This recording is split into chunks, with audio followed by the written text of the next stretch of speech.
As the war in the Middle East enters its third week, AOC is already demanding that America accept Palestinian refugees. Should Arab countries be taking on the lion's share of the burden to absorb what could be over 1 million, if not more, refugees from Gaza?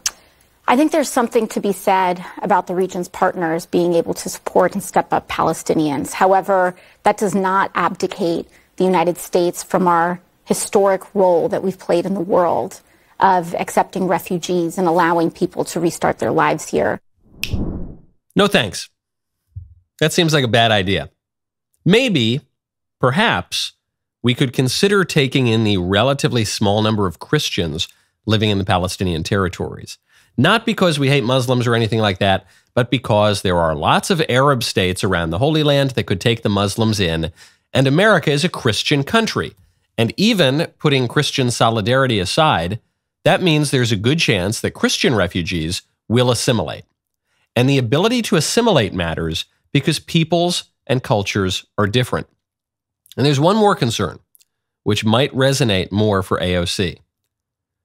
Why would liberals want to bring these refugees to our awful, oppressive, Islamophobic country? All we ever hear from the left is how terrible and evil and oppressive America is, especially toward persons of color and Arabs and Muslims in particular. Does AOC just hate these people? Want to make them even more miserable? Or is that argument, like so many of the liberal arguments, totally disingenuous?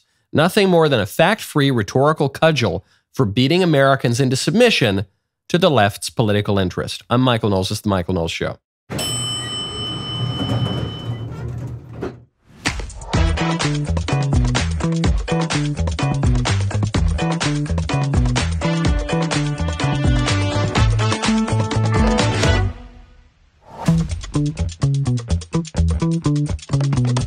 Welcome back to the show. Joe Biden's brother wrote him a $200,000 check right after one of his shady business deal closed. We'll get to that in one moment because Joe Biden keeps saying, on all of the accusations of his corruption, he keeps saying, where's the money?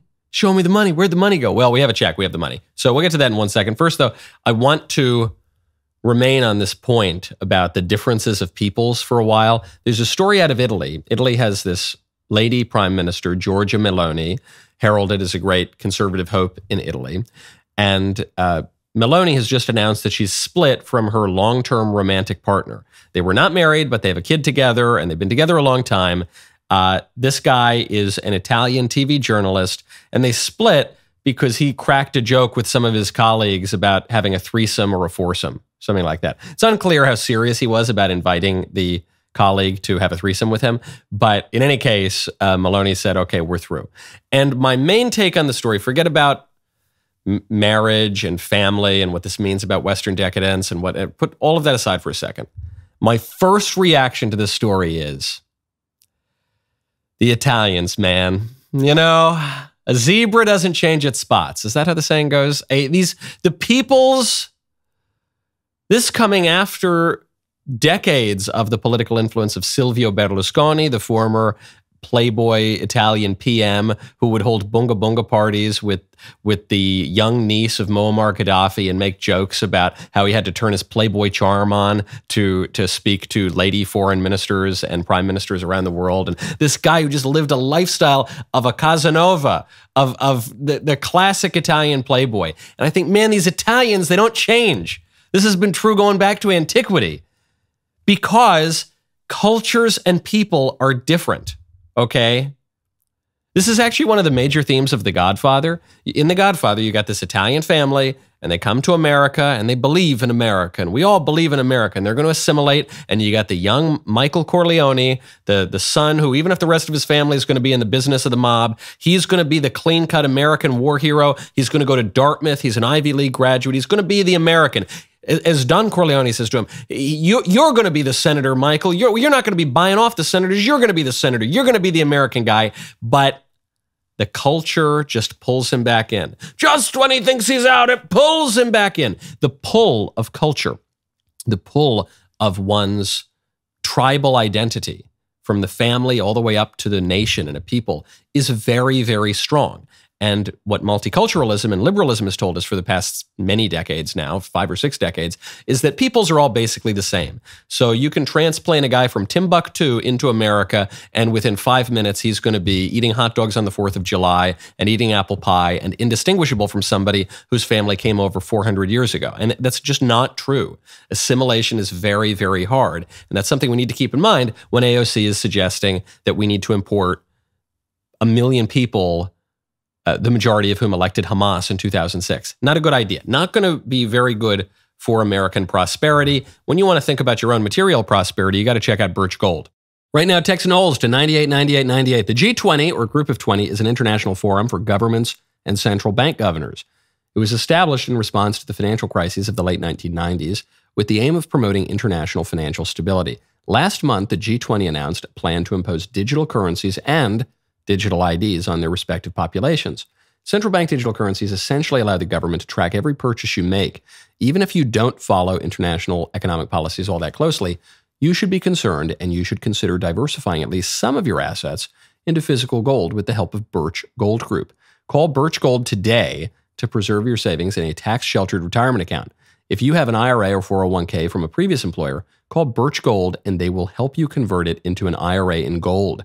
You will not pay a penny out of pocket. They will simply convert that 401k that would otherwise be sitting in a bank somewhere into physical gold that can't be tampered with. Text Knowles, Canada BLAS, to 989898. Birch Gold will send you a free info kit on gold.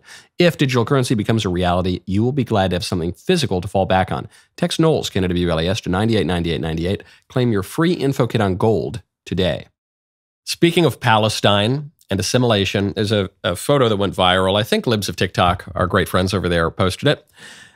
It's of a guy, a sort of vaguely brown-looking fellow with a keffiyeh around his neck, not on his head, but around his neck, holding up a sign that's one of the versions of the gay flag, and it says, "Queers for Palestine."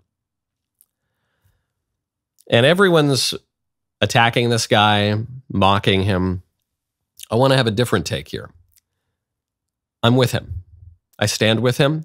I strongly support sending all American LGBT activists to the Palestinian territories immediately. I know that we have a spending problem here. We've got major deficits, a whole lot of national debt.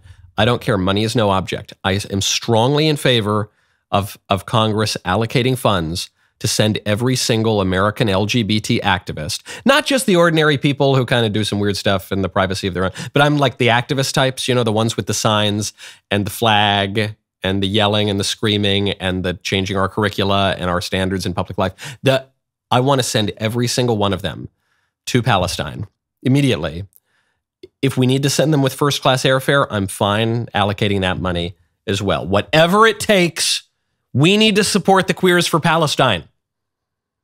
Now, the Queers for Palestine probably don't know a ton about Palestine and how their behaviors will be received there, but they can find out firsthand. I don't want to ruin the surprise for them. Speaking of queers, just the queers generally, Maxim has just named a...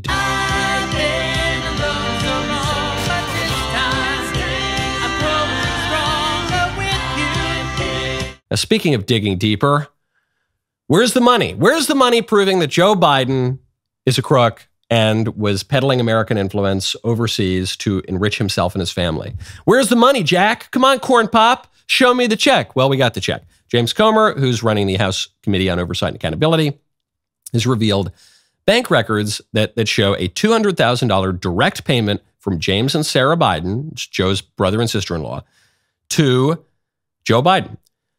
In 2018, James Biden got $600,000 in loans from AmeriCorps. AmeriCorps was a financially distressed and failing rural hospital operator. So goes to bankruptcy court. Bankruptcy court says that James Biden received these loans, quote, based upon representations that his last name, Biden, could, quote, open doors and that he could obtain a large investment from the Middle East based on his political connections, which was probably true. So James Biden gets this $600,000 loan. On March 1st, 2018, AmeriCorps wired a $200,000 loan into James and Sarah Biden's personal bank account, not their business bank account. So you got 600 is the big number. 200 goes directly to the personal bank account of the brother of the now president of the United States. And on that same day, James Biden writes a $200,000 check from that same personal bank account to Joe Biden.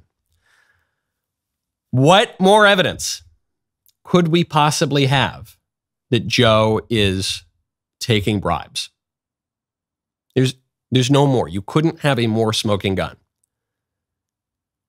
In a way, I'm kind of surprised that Joe was this sloppy. I figured that as a crook, he would have at least hid the money a little bit better, one or two more shell companies before going basically just straight into his brother's personal bank account and straight from that, not even from a different bank account, from that bank account to Joe. That's all the evidence you need. I mean, we had all the evidence we needed when we got the Hunter Biden laptop, where Hunter Biden is saying, yeah, we're giving 10% to the big guy. Sometimes I got to give half my salary to my dad. I'm not going to do that to you though, kids. Yeah, I'm the bag man for the Biden family is essentially what he was saying. We already knew all of that. And it doesn't really matter. And the reason it doesn't really matter is because of a crisis of regime that we're facing. We nominally live in a democracy. Sometimes people draw a distinction between a republic and a democracy, but broadly speaking, we're talking about the same thing. Government of the people, by the people, for the people. But there's a dark side to democracy, which is mob rule. Just as you can have a monarchy, but you can have a dark side to monarchy, which is tyranny. Just as you could have an aristocracy, which is theoretically good. Aristo means good. It's supposed to be government by good people, small group of good people, but governing for the common good. The bad side of aristocracy is oligarchy. What distinguishes the good from the bad version of all of these regimes? What distinguishes it is whether you are governing for the common good or for your self-interest. That's the classical distinction, going all the way back to the ancient Greeks, going back to Polybius.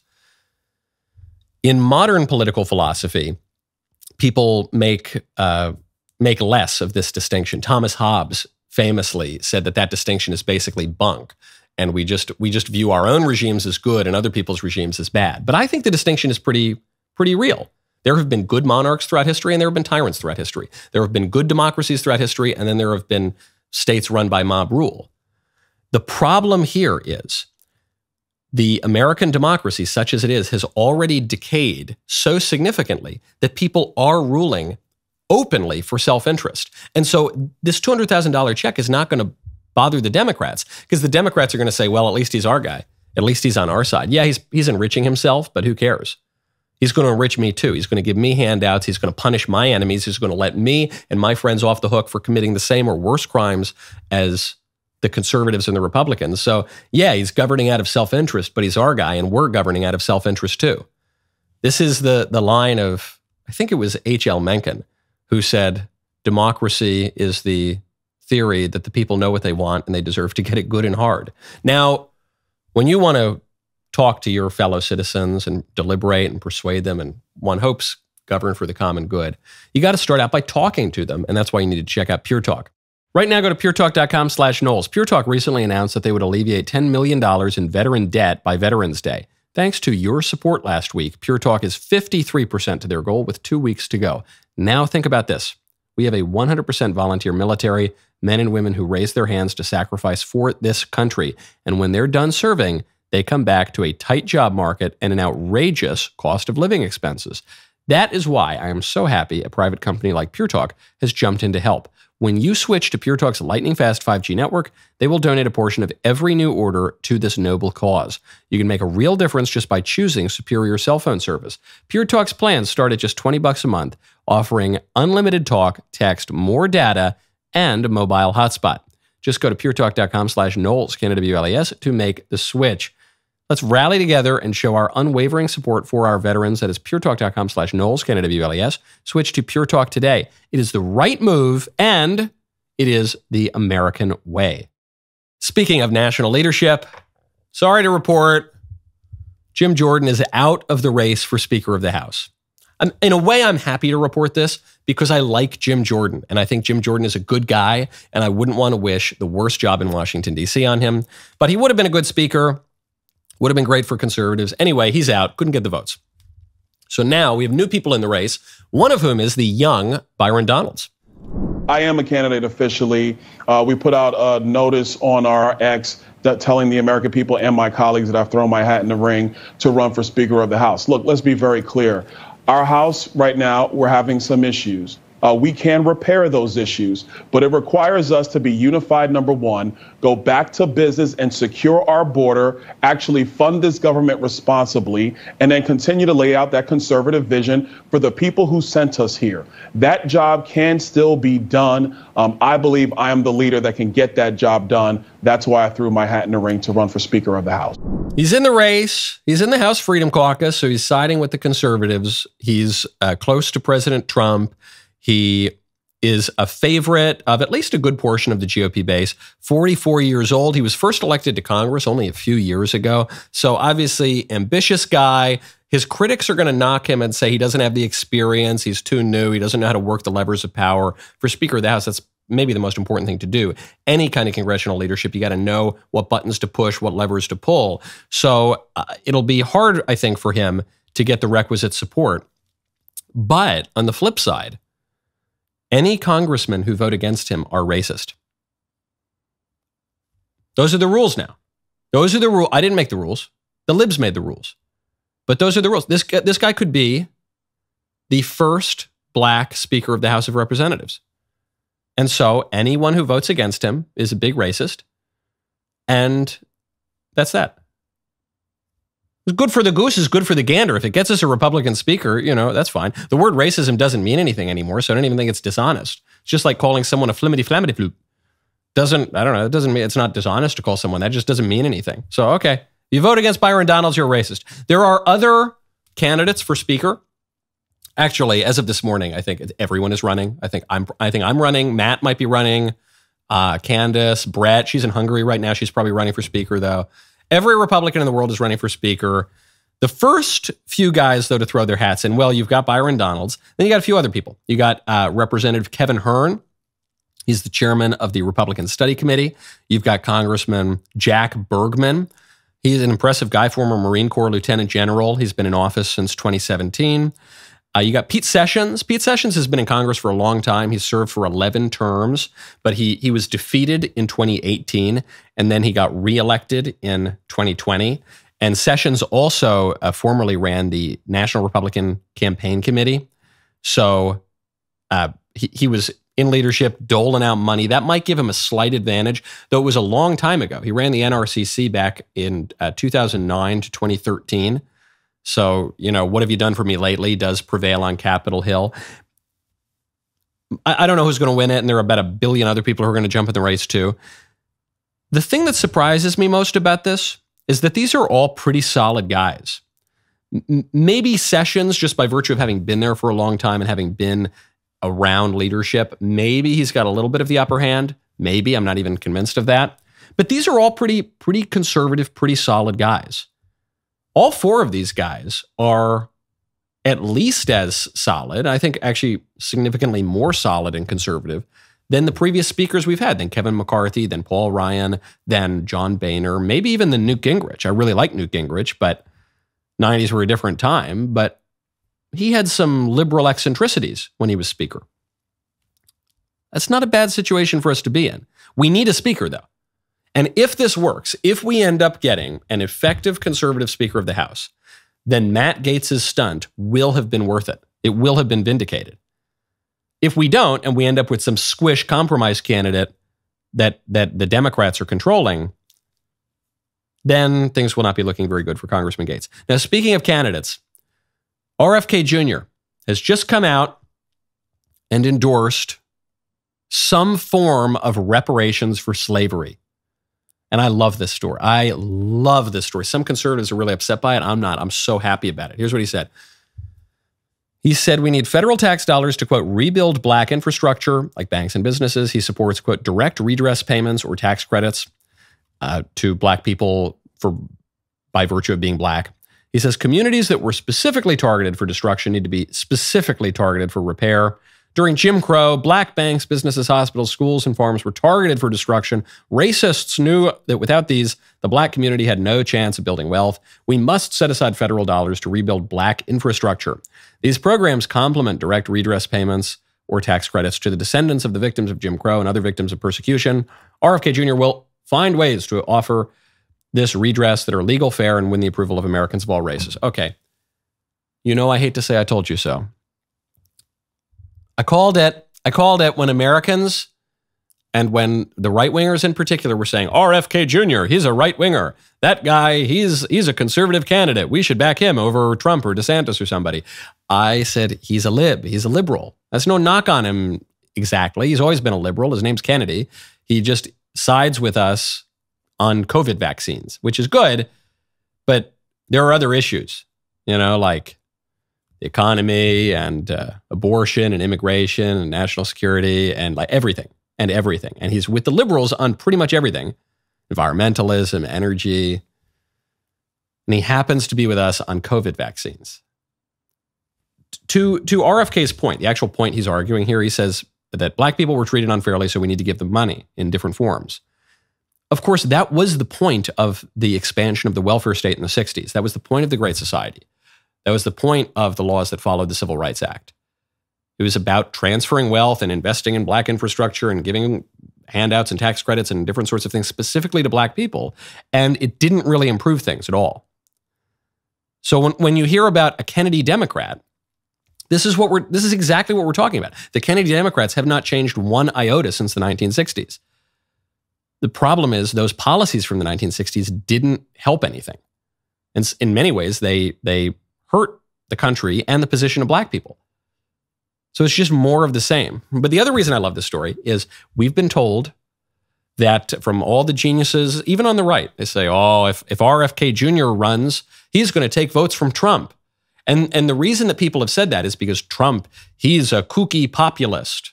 And RFK Jr., he's a kooky populist. And the kooky populists are going to take votes from one another.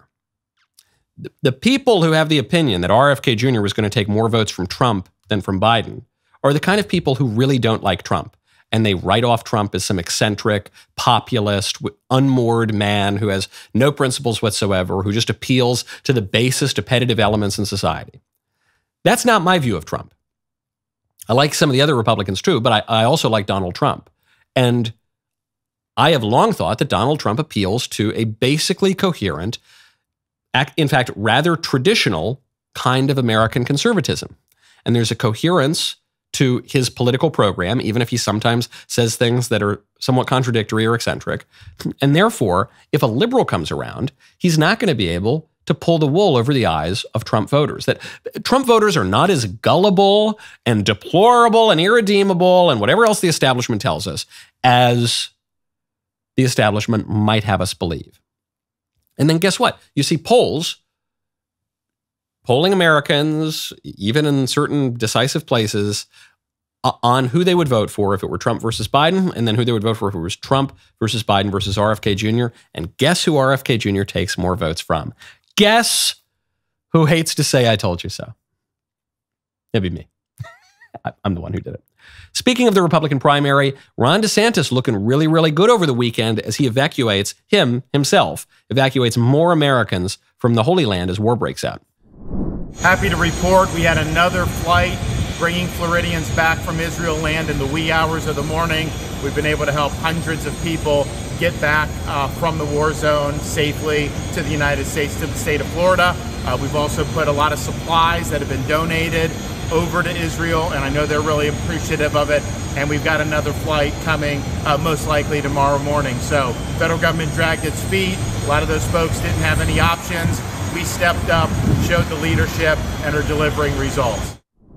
This is the best thing DeSantis can do for his campaign, because it's also the thing that's going to give him a path if this primary doesn't go his way.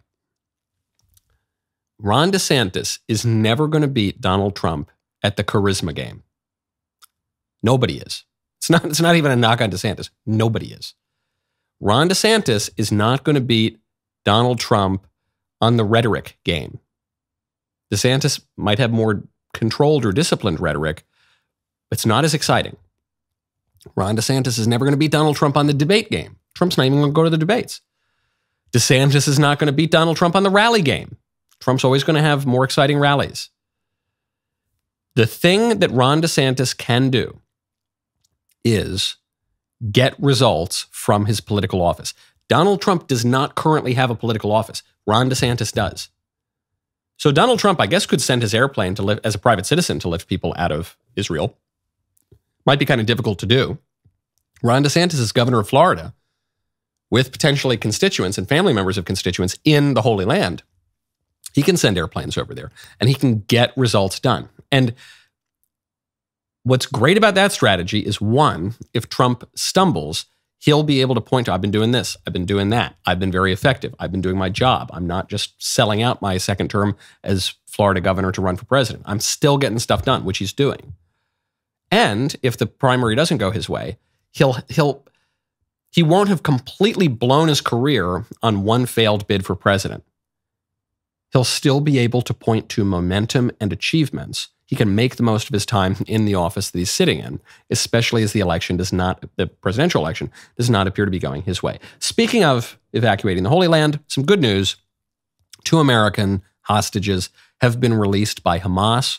These are a mother and a daughter, dual citizens of Israel and the United States. They were freed on Friday. Hamas turned them over. According to a spokesperson for the Israeli Prime Minister's office. It is really great news. Thank God. Wonderful that they've been released. There are still over 200 hostages. And until the hostage situation is dealt with, the war is only going to escalate. There's nothing. That is still just such a tense point. They've got to deal with that problem before you can resolve the war. This would never have happened under Trump. I don't want it to seem like I'm just shilling for Trump or something. This probably wouldn't have happened under any Republican president, but it definitely wouldn't have happened under Trump. In the same way that this kind of thing wouldn't have happened, most likely, under Reagan. Don't forget, in 1980, we were dealing with the Iran hostage crisis for a very, very long time. And then the day that Ronald Reagan is inaugurated president, the Iranians released the hostages, which was a big middle finger to Carter. But it also, I think, expresses the legitimate fear that Ronald Reagan was a cowboy and was unpredictable in his foreign policy. And Donald Trump took that principle up to 11. Donald Trump's unpredictability was so clear. And he talked like a dove, and then he would drop the Moab. He would say he doesn't want any more wars. He'd be hugging Kim Jong-un, and then he'd take out the top Iranian general. You just didn't know what the guy was going to do. And if there was a 5 to 10% chance that he was going to blow you to smithereens, then you behaved. And you didn't get too feisty.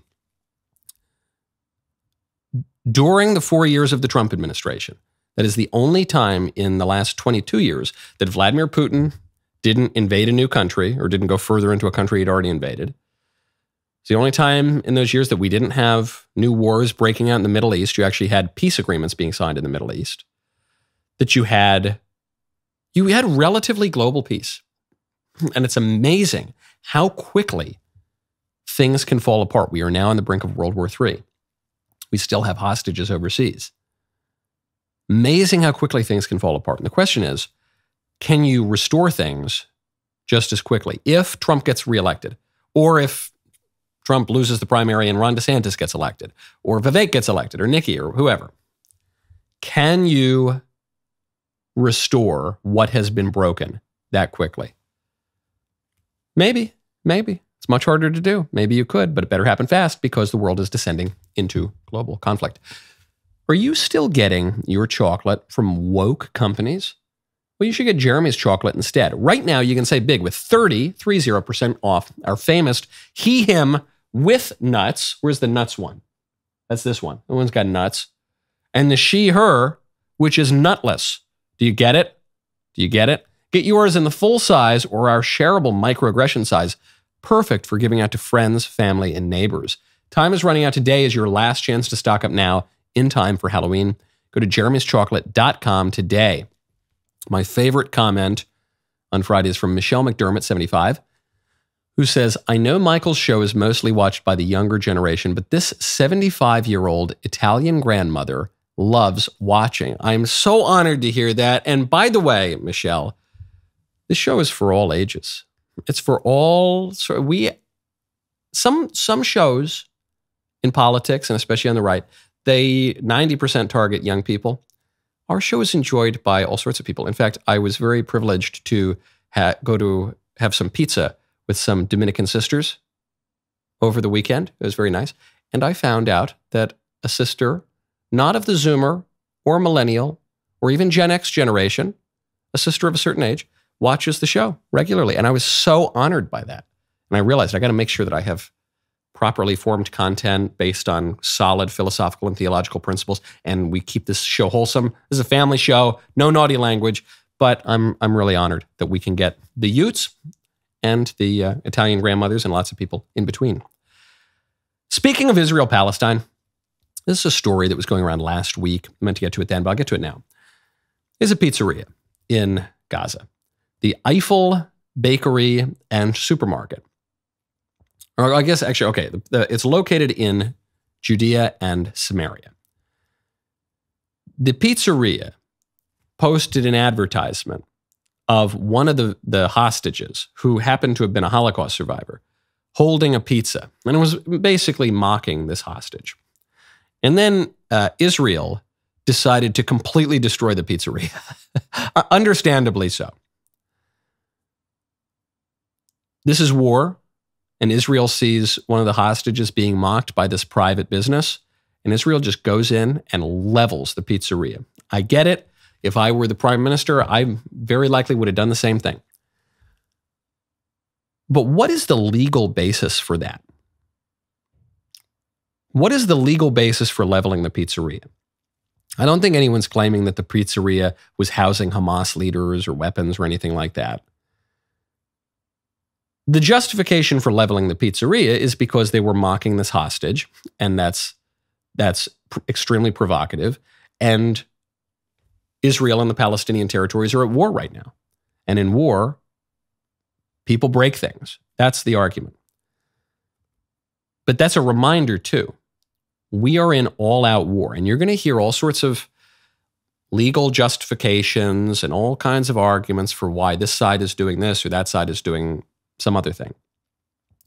This is war, and there is deep, deep enmity here between these peoples that goes back millennia and has been inflamed recently by the Hamas terror attack that killed over 1,000 Israelis.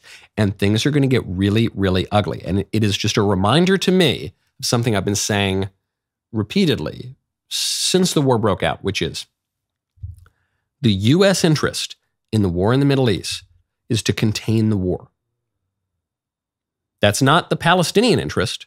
The Palestinian interest is to destroy the state of Israel. That's not the Iranian interest. The Iranian interest is to destroy the state of Israel. It's not the Israeli interest. The Israeli interest is essentially to destroy the Palestinian territories and maybe to have regime change in Iran. That's not the Saudi interest or the Syrian interest or the Lebanese interest or this interest. We have different interests here, okay?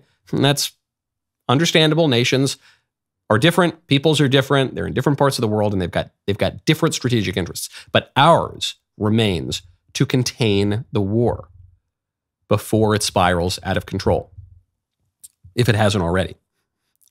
Now, speaking of the role of reason in human behavior, I've got a very stupid article that just came out. This is from a Stanford University professor, Robert Sapolsky. He's a neurobiologist. He's a winner of the MacArthur Genius Grant, which often goes to big libs. I think that guy Ta-Nehisi Coates got it. It's where they basically give you like $500,000 or more. It might be $500,000 a year to just spout your inanities, and it tends to focus on libs. Robert Sapolsky at Stanford says that as a result of his studies, he has concluded there is no free will. And here's his argument. He says, the world is really screwed up and made much, much more unfair by the fact that we reward people and punish people for things they have no control over. We've got no free will. Stop attributing stuff to us that isn't there.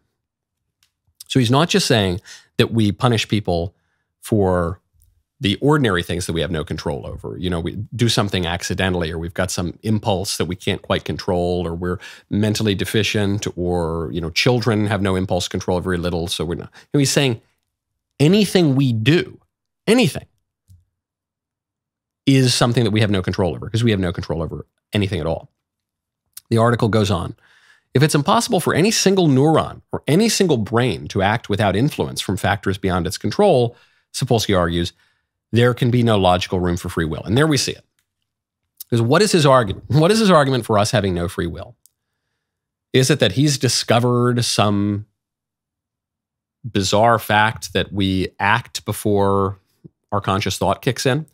You sometimes hear those arguments against free will. They're pretty dubious. Do you hear that, I don't know, did he discover some magical cell that, I don't know, that told him we don't have any free will? No, none of that. What he discovered is that we are influenced by things that are not consciously our own choice and autonomy. Which, like, duh, yeah, obviously, man, we live in the world and we're influenced by any number of things. We're influenced by our friends, by our family, by our upbringing, by the beliefs that we were raised in, by the weather, by everything. Yeah, we're influenced by all sorts of things. How does that negate free will? It negates free will. And I see how this MacArthur genius could fall into this trap. It negates free will if you believe that freedom is total autonomy. That's what the liberals believe. That's what we in our civilization have believed for the last few hundred years. That freedom is just the perfect autonomy over our body and perfect choice. That's not what freedom is. That's not the classical conception. It's not the Christian conception of freedom. The classical conception is that freedom derives from willingness, just willing things. And will presupposes reason. So if you've got a strong reason, if your intellect is well formed, and if your will is well disciplined, such that you can resist taking the third cookie after dinner, such that you can resist from sleeping with the girl at the bar, such that you have control over your appetites. If your will and your intellect are well formed, then you can be said to be quite free. But if they're not, if you're extremely ignorant and you're poorly educated, meaning you're poorly brought up, you've fallen into all sorts of vices, you haven't practiced virtues, your will is very compromised, you can't see a drink without having the drink, you can't see a girl without sleeping with the girl, you can't resist any of your base appetites, even if you consciously don't want them, then you are not free, then you're a slave. Then you are a slave to your own passions. Being influenced by outside forces will depend on how well-formed your will and your intellect are. If you've been brought up the right way and you practice virtue, then even if, some hot lady walks in the room naked and tries to seduce you, you can chase her out of the room like Thomas Aquinas did with a torch. Say, get out of here, lady, I don't want you. Even if someone hands you drugs and booze and all sorts of things, you can say, no, I don't want any of that. That's freedom. The very fact that this Stanford professor, this genius, alleged genius, says that if you're influenced by something, that means you're not free, shows you how degraded our will and our intellect have become in our society, especially among the so-called intellectuals. The rest of the show continues now. We have a song from Music Monday that I've been told to mention was picked by producer Danny. So if you hate the song, do not send your death threats to Mr. Davies. Do not send your death threats to Professor Jacob. Producer Danny is responsible. The show continues now. Go to dailywire.com. Use code Knowles at checkout for 2 months free on all annual plans.